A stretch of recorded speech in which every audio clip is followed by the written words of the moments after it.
The rivers are so important to us, and obviously we value having access to the rivers, and so we thought it would be incredibly important to provide this type of facility for the community.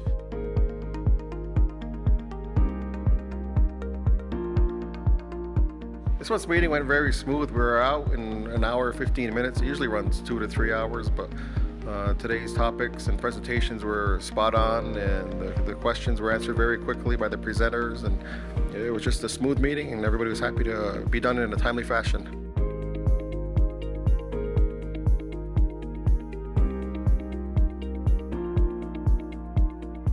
The communications and compliance departments and others are collaborating on a community survey to hear what the community wants to see and improve with signage in the community. We have a large number of cannabis signs, we have some tobacco signs and alcohol signs and others, and we want to see what the community feedback is. So there's going to be a survey on Facebook. I believe it's a Survey Monkey survey. Plus there'll be hard copies available at the Tribal Building and Compliance Building for people that don't have Facebook or online capabilities. And we'll see what that says, and there's a possibility of our upcoming referendum based on the feedback from the survey to see what our community really wants and needs and what the true input is from the community.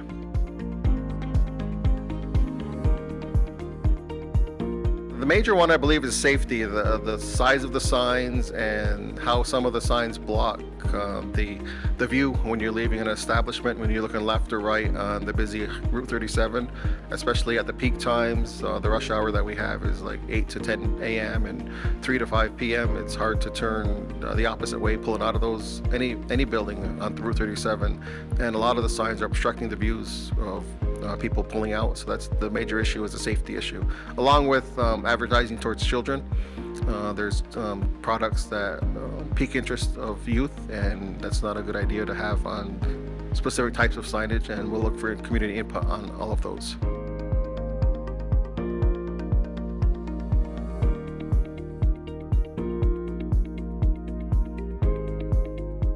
People talked about the safety of docking at private docks or other docks around the area in the community, and they're looking for a place to do in a safe manner, and that's what this will do. It's going to give people who don't have access to the river access, and it's going to be a benefit for everybody in the community.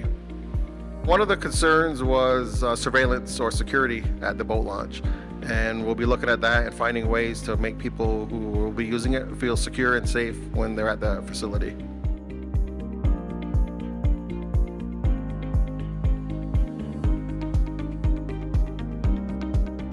One of the main updates was a land claims update to get everybody up to speed and up to date and see where we are with the land claims process.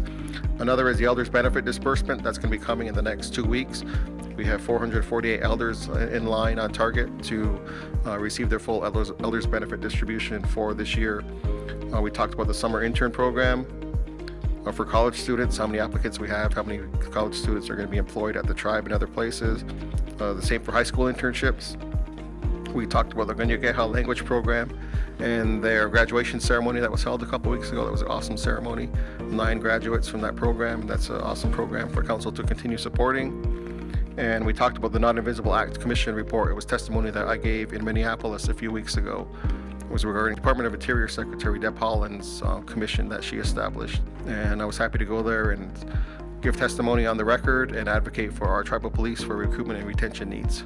But we're happy to update everybody today. We had a good crowd. I know with good weather it's hard to get people out, but we had several regulars come out today in person and online, and we had an efficient meeting. We're out in an hour and 15 minutes, and it was just a good meeting overall. Thanks.